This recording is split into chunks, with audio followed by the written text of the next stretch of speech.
Alright, so replace the O-ring on the access panel, put a new oil seal in. And now, if you look at the access panel, it has an arrow that's pointing up, and that's how you basically put it in the motor, with the arrow pointing up. Lining this up now.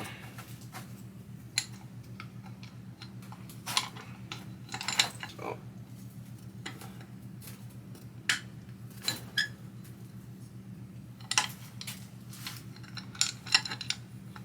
where's my hole? Down here. There it is. Get one bolt started.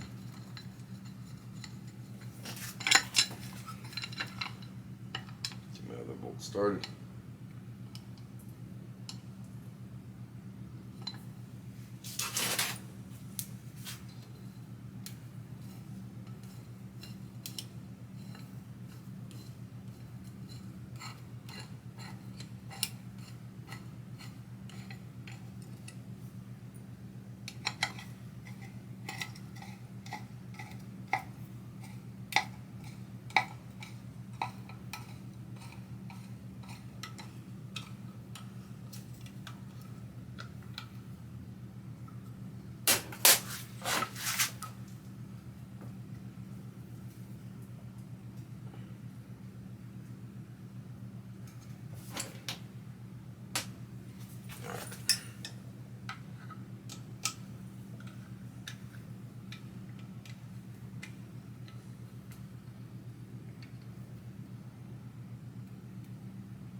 Okay.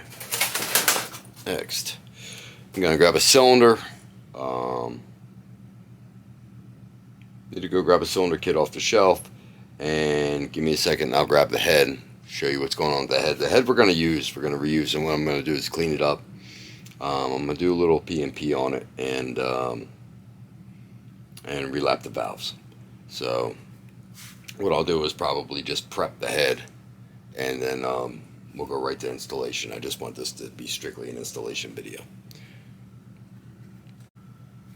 Alright, so this is a Tata head that the customer had bought before. He had a Tata jug on there too, but the rod knock, the loose rod, the loose crank rod basically took out the piston and the inside of the cylinder. Sometimes, if there's some light markings on the inside of the cylinder, I can basically hone them out. But if there's a scratch that I can basically put my fingernail in and feel it with my fingernail, then not so much the case. The piston and the cylinder actually had matching grooves, and what I suspect that's from is, with this rod having too much play, the geometry of it going up and down, back and forth in the cylinder isn't quite where it needs to be, so you get basically friction and extra rubbing happening, and that's kind of what happened there. So instead of having this guy send this motor all the way from Illinois and me just slap the same piston and cylinder back in it, which would compromise compression and whatnot, and probably premature smoking if it wasn't smoking already, which he says it wasn't, then there's no point in shipping this motor here all the way here and paying the money for shipping if it's not going to be done right. The head, on the other hand, is fine. Now what I did see is there probably, you see the black mark there, that kind of tells me that maybe we had a head gasket issue, that it was blowing a little bit of burning oil or whatnot here, because I have some soot. You can see the ports. So what I'm going to do is I'm actually going to take the studs out. I'm going to basically take the valves out, port and polish this thing up, clean it up. I'm going to open it up a little bit more so it breathes a little better, and then get it ready. And then when I rejoin you, or you rejoin me, we will be actually getting ready to put the cylinder on and the head and go through that whole process of and basically installing the cam and whatnot. So I'm just testing my timing chain is definitely on a sprocket. So be back in a few. Alright, so we got our head done. I'm just putting the studs back in now. Did a little cleaning in the ports, did a valve job. So that part is done. I still have to put the intake studs in. Just gonna finger tighten them in right now.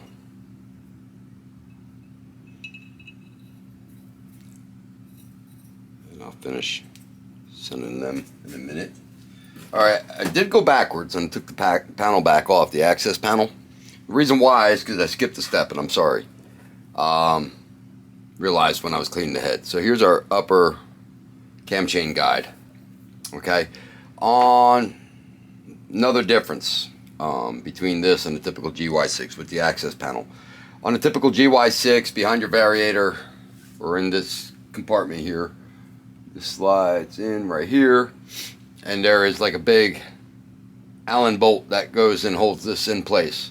On this guy, it is this 6mm pin. It's like a dowel pin, solid dowel pin, and what it does is it recesses in here, okay, and fits. If you can see, I will move the camera in a second. All right, so if you see that, it sits right in there, okay. Apparently my tripod is loose.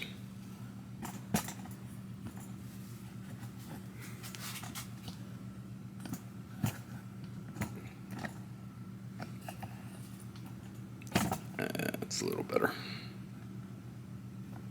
Okay. So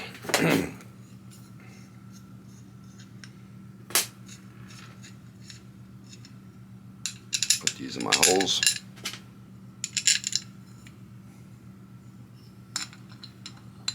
Get everything lined up.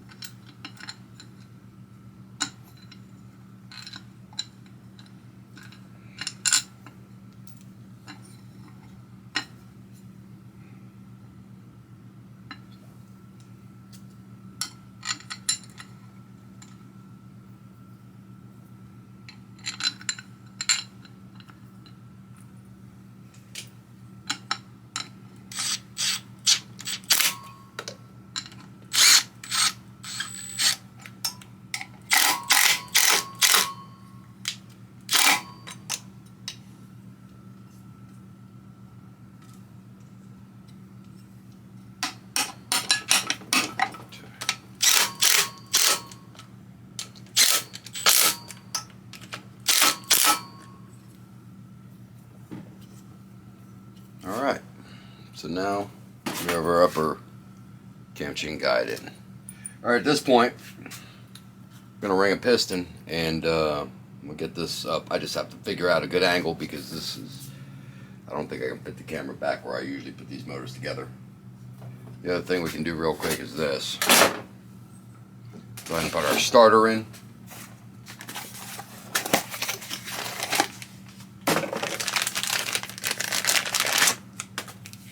It's a Hoco high torque starter.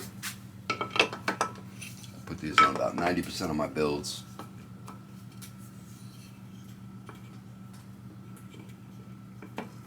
What I like to do is actually put Loctite on these bolts here. Grab 2 bolts.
Okay.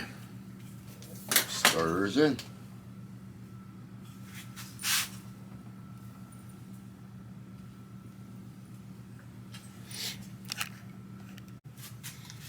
All right. So, got a drop-in kit. It's an NCY kit.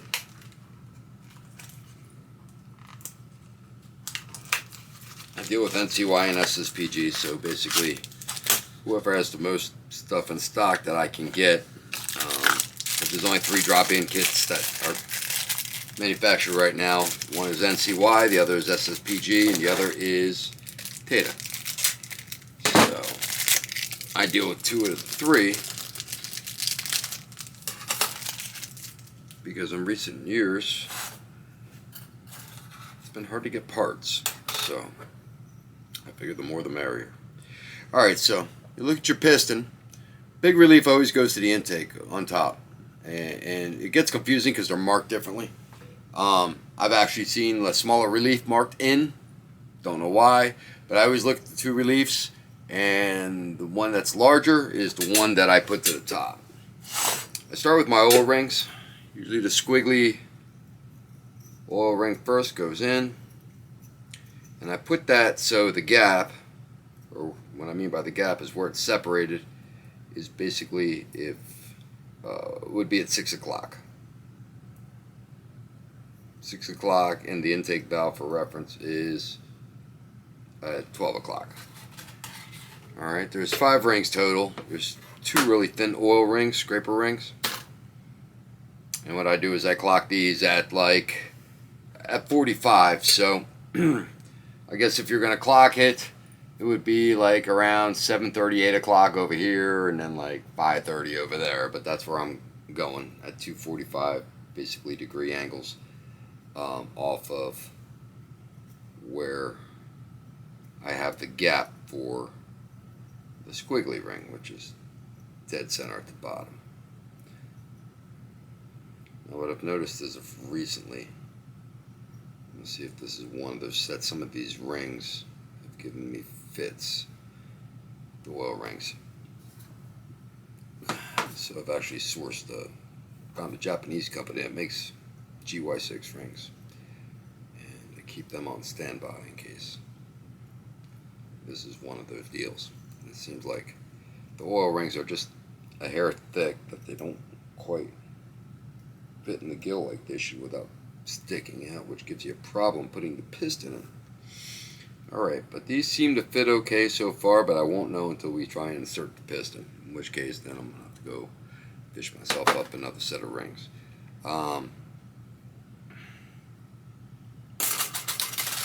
Okay, you have 2 compression rings.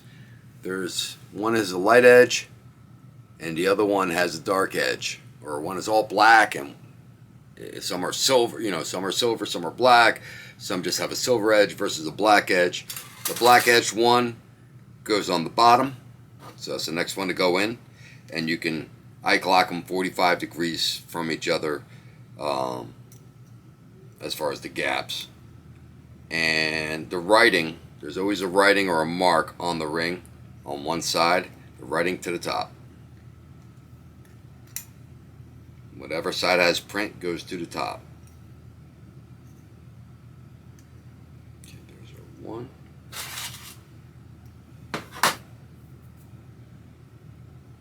There goes number 2.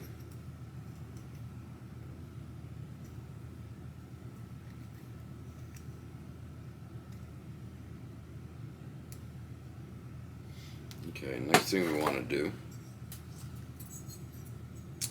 put a little oil in the piston, or in the cylinder, excuse me.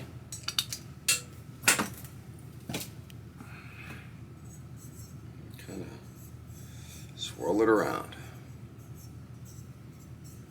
Get everything nice and lubricated to help us out.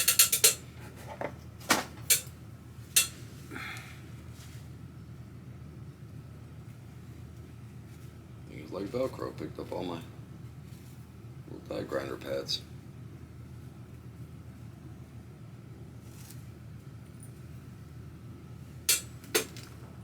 Okay. And yeah, forgive the light. I wear a flashlight and readers for this, because over the last year I just feel like I've gone blind. Alright.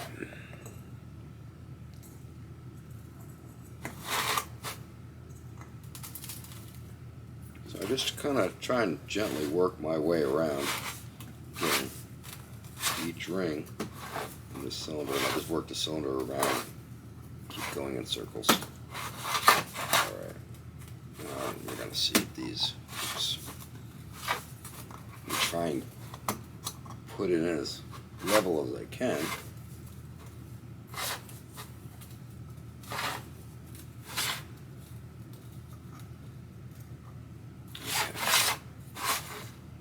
Let's see if the oil rings are going to give us a problem.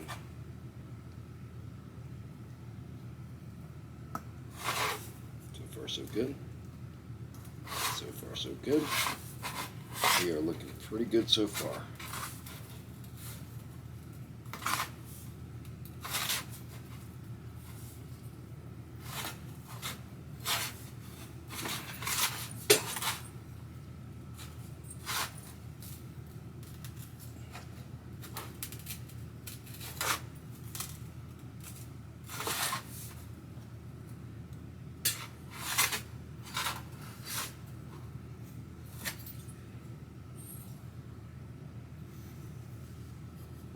There we go.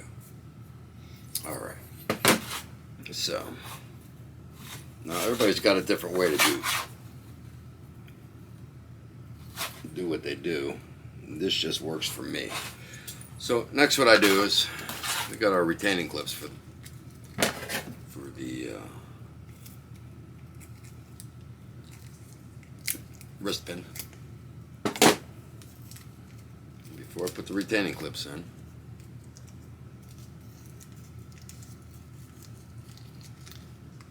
come on, get out.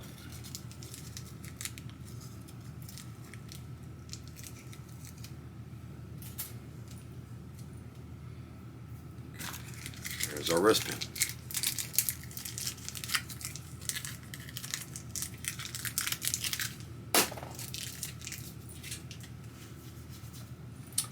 And looking for some assembly lube.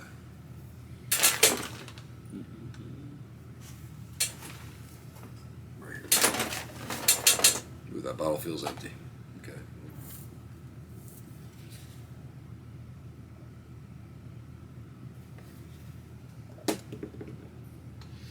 What I do is I put the wrist pin in. I might be a little low. I might have to wedge this piston up just a bit. There we go.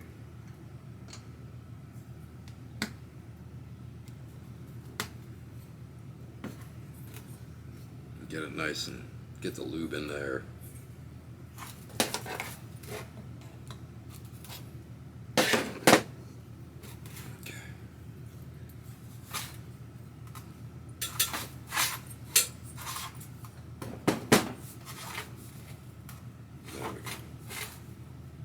Level it out a little bit. Okay. Now I'll stick my piston clip.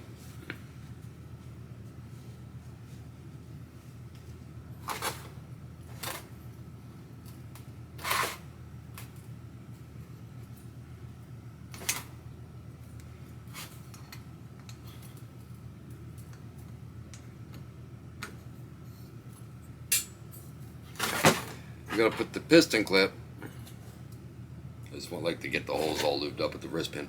So the piston clip I'm going to put on the cam chain side.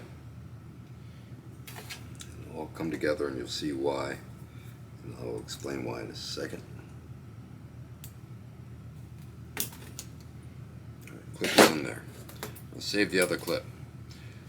Next I need to put on a base gasket on this motor and cut off the remainder of the crankcase gasket.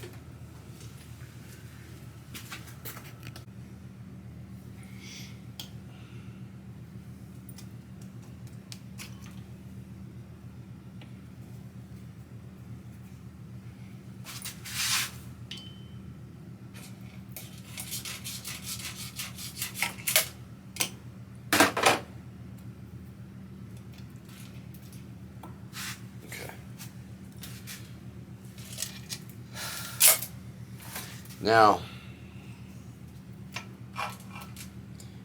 I don't know if this is a little known fact, but one thing I've realized is the stroke on this crank, in other words, the length of the rod, is just a hair, and I mean a hair, like I forget what the measurement is, but a thousandth of an inch. Now, some companies, NCY and Tata, sometimes they have a really thin base gasket that comes with the set, and basically that's to get you as much compression as possible. What I like to do on these motors, because I've run into this quite a few times and had to take them back apart and redo them again, is I double up on the base gasket. And what this will prevent the problem from happening will be that it will prevent the piston from coming up and tapping the head. And basically it sounds like valve train noise, but it's not. It's a little more solid and distinct than that.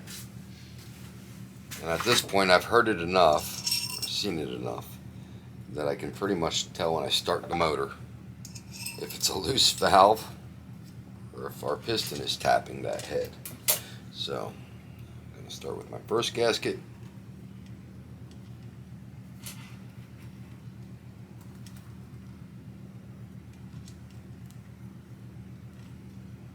And this is pretty much a standard thickness gasket here. Then I'll put our thin gasket on top of that. Now you can double up on a base gasket. What you cannot do is double up on a head gasket.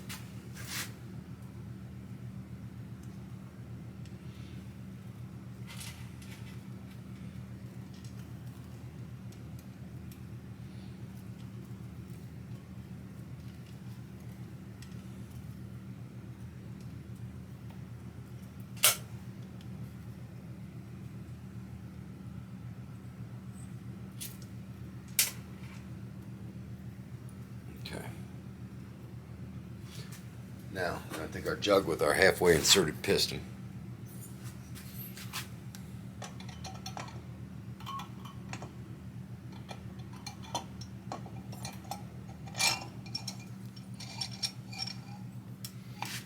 We'll line up our wrist pin and insert it. Now my piston is on the rod.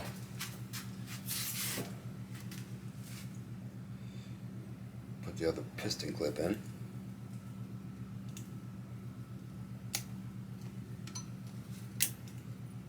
Okay. Now I gotta pull this time machine through. Grab my trusty magnet. Comes in handy for this particular job. Fish it through.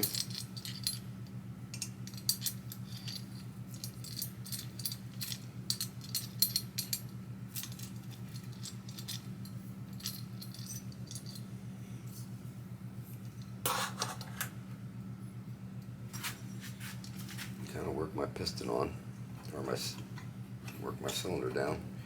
You gotta watch out for this guide. Sometimes it'll hang up on the cylinder. All right, she's sliding right on there, perfect like. Choke up on the magnet a little bit.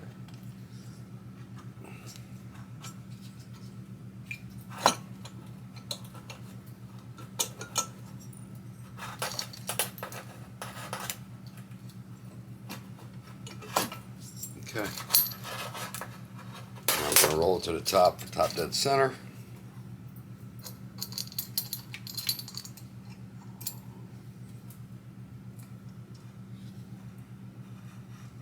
Put the chain up here so I don't get thrown off the sprocket.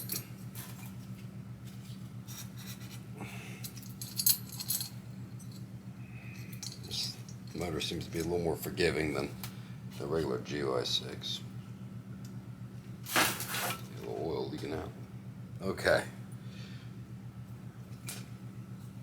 Now we're not torqued down or anything. That piston is just right where I want it to be. I mean, that is not bad. If had we not doubled up on this gasket, this piston would probably be hitting the head. And I like to be able to take the fingernail and just kind of feel the lip of the cylinder. I mean, I can get it right to the top, but on this stuff like this is dangerous because rolling it to the top will never simulate. First of all, not everything's torqued down, which will bring it down a little more.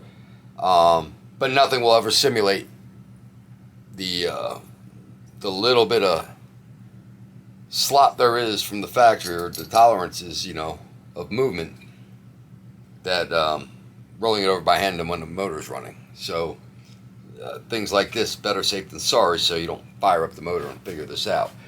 I feel real good about the way this is sitting right now. So we need our bottom cam chain tensioner. That goes in next.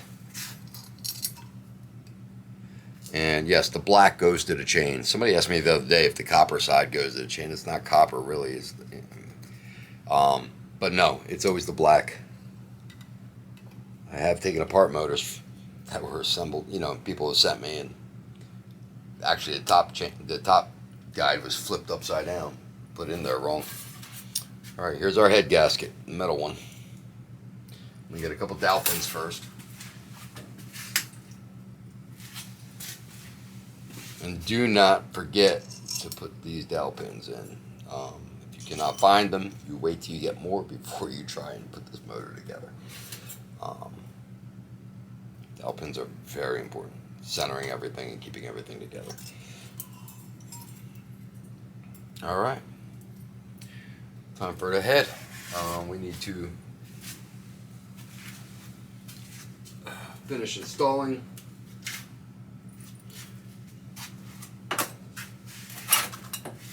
I love these things from Universal Parts. You can find them on the website, gotbuggies.com, if you look in the tool section. But these stud remover installers are pretty cool. Make installing. Basically, you just put it on the end, send a stud home, drop that T-handle.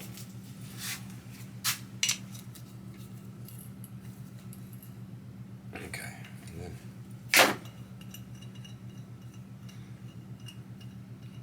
then they're pretty good for removing too. Every once in a while, I'll find, like on an older motor, a real stubborn cylinder stud or something, and I'll have to use a pair of vice grips or something just to get it to break loose. But this like beats the whole double nutting thing.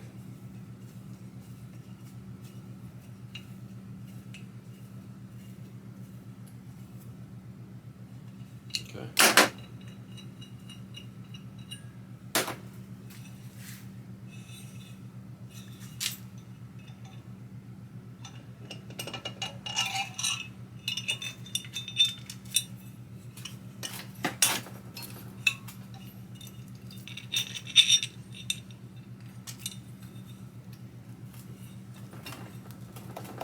Okay, that's it. Cam.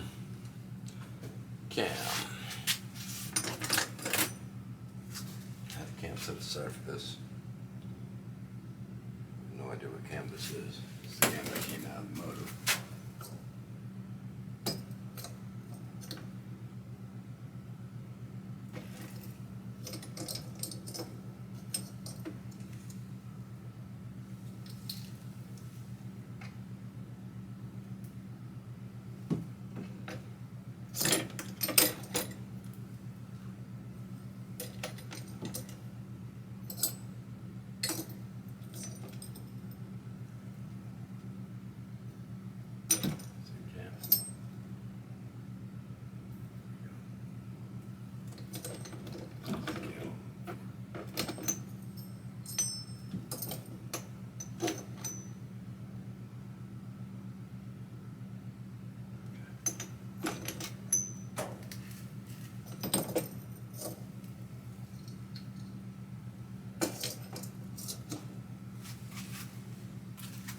I have an A14 up there. I do not.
Alright.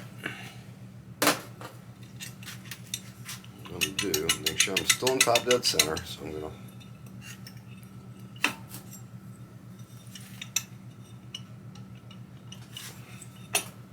this way. Stick something in here.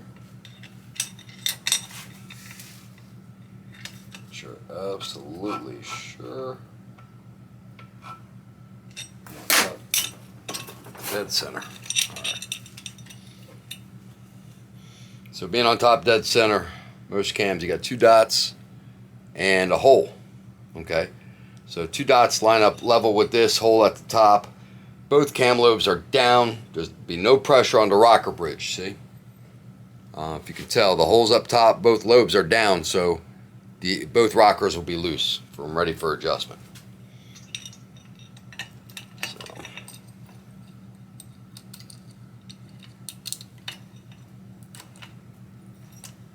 Okay. We are where we need to be. All right. Get the rocker bridge. I believe I brought it over here. Yep.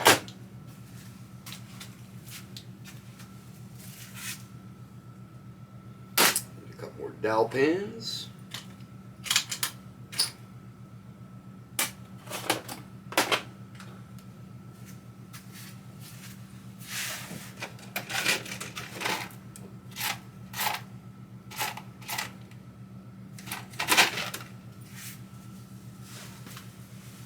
Grab 2 big dowel pins.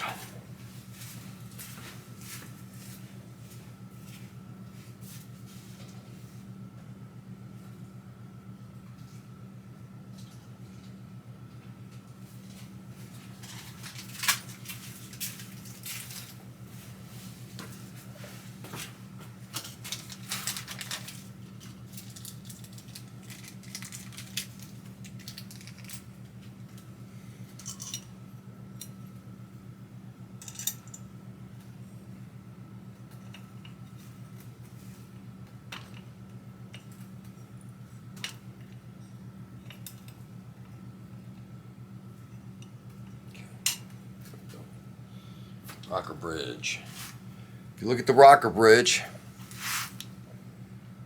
one side says EX. That's all you need to know. EX goes down for the exhaust side. Make sure both rockers are sitting where they need to be, and we push them up. Boom. All right. Got our 4 washers. Nuts.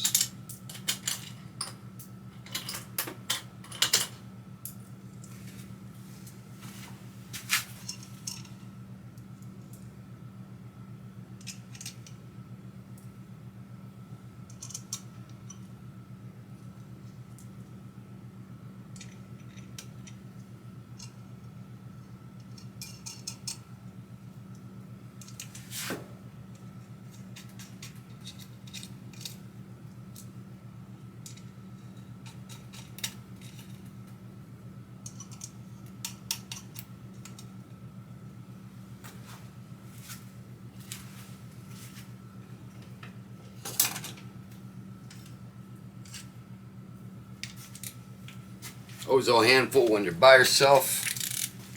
So I torque the head bolts to alright, so it seems the camera ran out of battery, so I'm thinking this is right where we left off. I recharge the camera. So we have our head nuts on, or stud nut, stud nuts, and I have my torque wrench, and it's set to 16 foot-pounds. That's kind of where I like to be at. I've read all kinds of specs, and you can go by the spec. You can go by the spec of studs are 8mm, so obviously 8mm bolts have a certain torque spec. I've read it. For torquing these things, they should be everywhere from 12, 15, 14, 15, 16, 18. Even read 22. I wouldn't even want to try and torque these to 22. I'm afraid that it'd rip the stud out of the block. So 16 seems to be the happy medium. It's kind of where I like it. It's where I've had good luck. So what I do is I crisscross it. So I go in diagonals. and I try and give them the same amount of turns going all the way around, and I go back to where I started.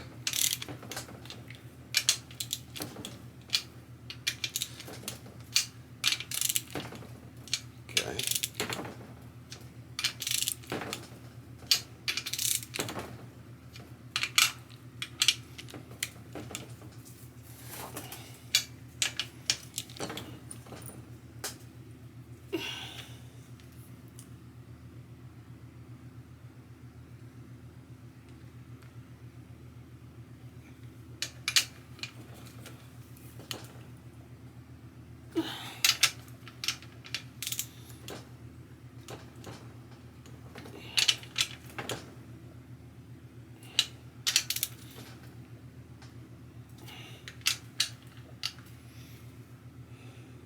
Just checking.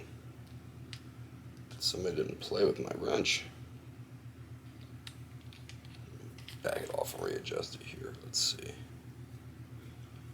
Glasses. Yeah. Somebody flipped the blind switch on me about a year ago. Oh yeah, that's better. There we go.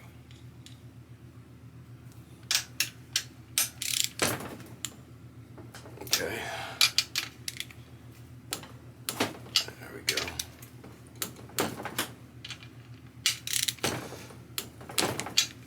Yep. All right. Next, there's two bolts here that secure everything. Torque your nuts first, then put your bolts in. And the reason why is just hanging out with a lot of different mechanics over the years and whatnot. Everybody's got their own way of doing things. I've even had guys dip. I used to race stock cars, build motors. I would see guys dip their bolts in oil before they torque their head bolts, just so there was no resistance and they got true torque. Don't think I need to go through all of that, but what you don't want to do is if you cinch these two bolts down first, it's going to kind of cock the head. So I like this to be all torqued down before I put these two bolts in.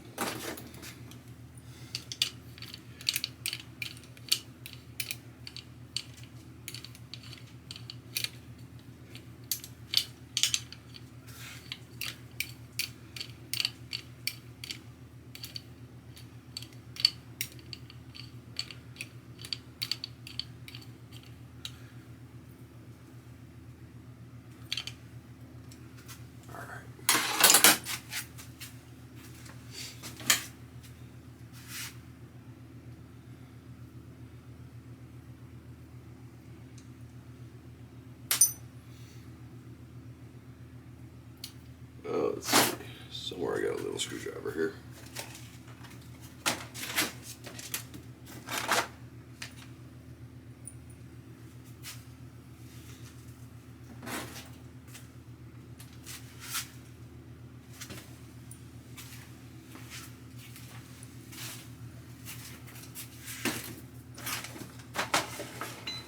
There it is. I knew I had it. So, get my bolts ready.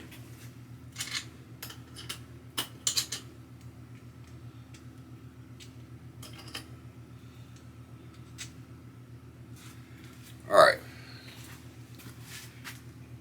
There's a big Phillips head screw that covers this, and there's an O-ring. This O-ring is missing, actually.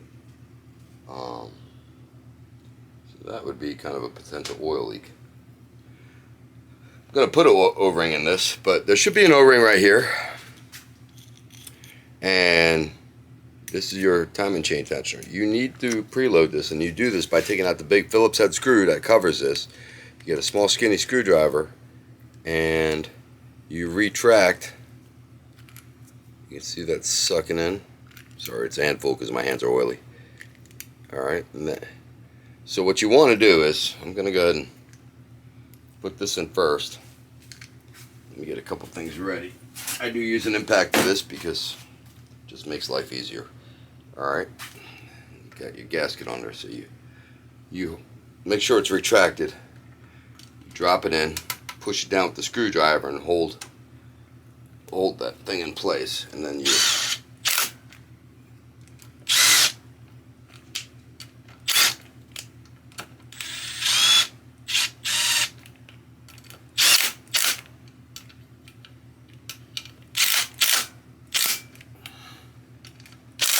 okay. And once you're tight, you let it go and it unravels. All right, don't just drop it in there. That's the way that is made to. And once you let that go, it can't come back up again. All right, so you don't want to just cram it down in there. It'll just put too much tension on the chain. It needs to sit where it needs to sit. As the chain stretches, it will actually stick out further and not come back up. So it's kind of self-adjusting. But there can be a point to where there's too much chain stretch, and then it's time to change the chain. But I mean, you've got to have quite a few miles on that. I'm gonna find an O-ring. Actually, oh, I saw. I have one right here. No, that one's too small. So I thought it was. All right, so let me get my O-ring package.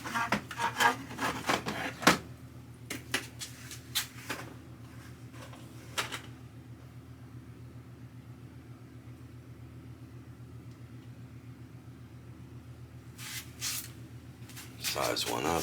Probably gonna be a little bigger than that.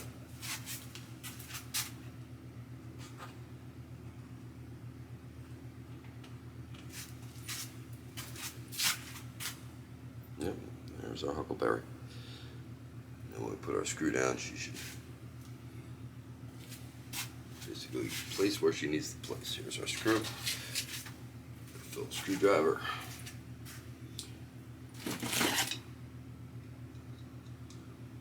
This will work. Usually these are number 3. You don't want to take like a number 2, and if it seems to be, I see a lot of these get stripped out.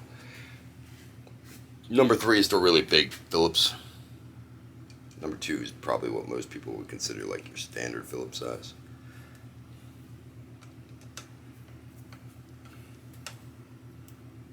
All right, there we go. I'll go through the adjusting of the valves with you while we're at this point. If those tools are popping out of me, let's see.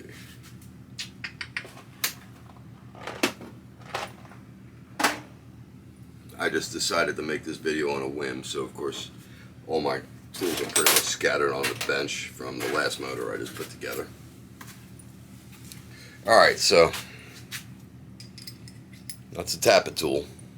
Kind of like a little thumb screw. This is a 9mm that fits right there. This thumb screw fits in there and fits on the actual tappet. All right, and then this adjusts the lock nut. So what you do is you loosen the lock nut. There we go. And then you adjust your tappet.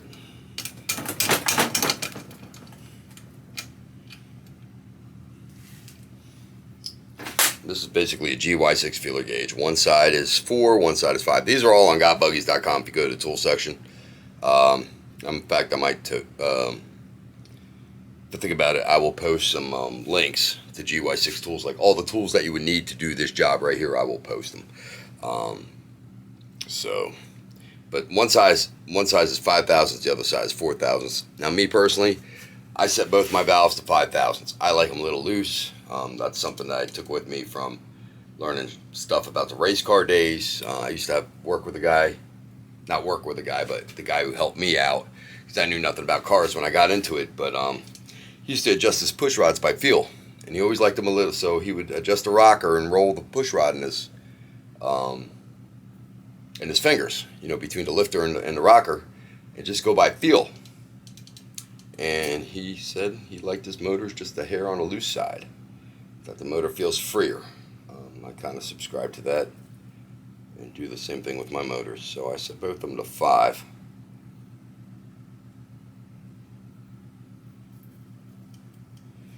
Alright, so you basically want this to be a good, like you want to be able to move it, but you want to grab it really good. So got a good feel right there. Now I'm holding the tappet in place, and I'm just moving a nut to lock it down. Sometimes gotta be careful and recheck it after you do that, because sometimes if you get a little bit of movement or whatnot, it'll actually loosen it up. You'll have to reset it tighter. So, or sometimes the opposite. Sometimes you move the wrong piece and she gets tighter. So you kind of want to always double check your setting. I'm just turning it by finger and moving it till that feels good. I'm feeling around for the tappet. I grab the tappet now with the thumb screw, and I'm holding it in place and just moving the nut.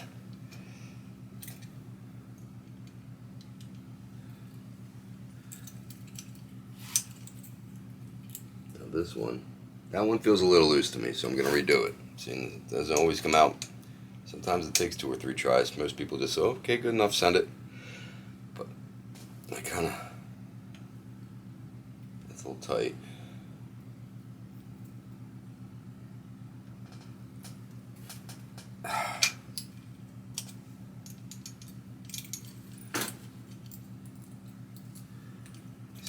Back in there.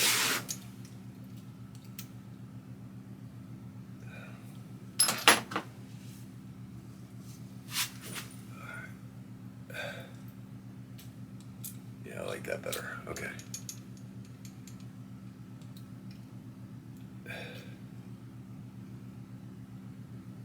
Yep. So where you're at is you put this in, and you don't want to be able to move it at all.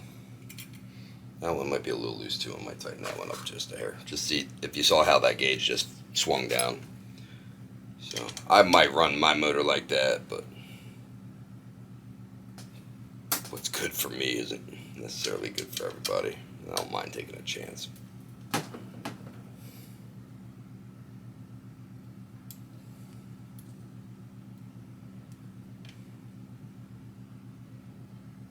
Kind of stands up on its own. I like that.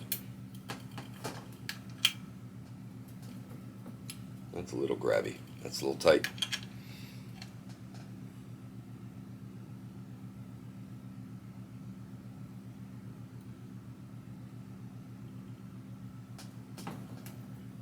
Okay, let's try that. That's still a little tight.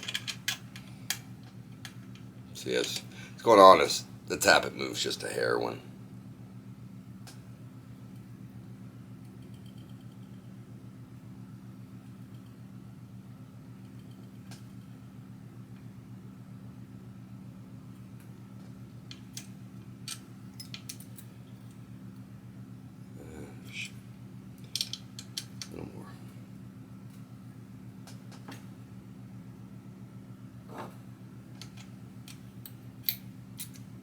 there we go. It's standing up. I can slide it in and out. That's pretty much where I want to be. So, all right, valves are adjusted. Got all our studs are in. Valve cover, I have to paint with the CVT cover. There's actually a clutching install video on there already. Here, so I figured this at least covers ground from front to back. That I haven't done before. I think I have some stuff with the cam and bits and pieces, but this gives you basically the whole deal. So I'm gonna conclude with this, just because I need to kind of get this wrapped up, and it's a lot quicker doing it without the camera on me. What's left is put the shrouds on, put the clutching on. What will be next is it'll go on a start stand, get fired up. Get broken in before it gets sent out, and then what I do is after it's broken in, I'm convinced everything is good, there's no odd noises, it gives me a chance to check it out, make sure there's no leaks. The last thing I want to do is send a motor with leaks. I like to make sure this thing is as right as it can be before it goes out the door, go through the trouble of shipping it to somebody. So I'll run it on the stand for quite a bit, probably like a total of 40 minutes, a couple of, basically like 4 or 5, 10-minute sessions, breaking it in, letting it heat up, cool down, heat up, cool down. I will look at it. I will check the valves again and whatnot. Make sure everything is good. There's a pipe going with this, so the pipe is basically made. So now it's just a bunch of little details. Paint the valve covers. I think the Buggy's red. I'm going to paint the valve cover in the CVT red. I like to make my motors match the Buggies if I can, or at least make them look pretty. And that's just stuff, you know, little stuff I do here. But this is the gist of it. I mean, this is a good running motor. Well, what I also, very important, is I like to spin these over by hand, okay, with the fan. So right now I'm letting the rockers go through their cycle. And there we go. We're back at top dead center again. And what I'm looking for is any glitches, you know, any hang-ups. I want everything to run smooth. And usually if you grab it pretty much by the fan and turn it over by hand, everything will, even if it's something up in here, you'll be able to feel it in here, you know, a click, a noise. Basically, she just turned over completely smooth, so I'm really happy with this. This is pretty much a successful build. The other thing that I'm going to have to do is come up with an apparatus. This has an oil cooler. You can't just stick bolts in there and block them off, because it won't allow. On this case here, the way it's routed is, you can see there's two ports. I don't know if you can see them or not. I'll lift the motor up. You got a port here. Give me a second. Right there, right here, right there. So what I will do is run basically an oil line from one to the other. If you block this off, it'll not get oil and it'll be a short-lived run. So I have to rig something up for the stand just to be able to run it through its cycle here, because I don't have the oil cooler. Trying to think of any other details or anything. If you have any questions, feel free to ask. I'll probably do a couple more like this. I've got plenty of motors to, you know, during the course of the year. I'll probably just throw the camera on and kind of do stuff. You run into different things with different motors. Maybe I'll do a disassembly video, just tearing motors apart. I got quite a few I got to tear apart anyway. So with that, I'm going to leave you. This will be part 2. And if you need parts, you know, gotbuggies.com. I'll try and post some links to the tools on here. Maybe the cylinder that I used, you know. You know, if you guys need anything, feel free to, you know, if you have questions about anything, feel free to contact me via phone. The phone number's on the website. You can contact me via Messenger from JD Placiotis or through JD's Custom Buggies on Facebook. You can contact me in comments from YouTube or whatnot, but I'd be happy to help anybody out. That being said, I want to thank you guys again for tuning in, and until the next one, JD out.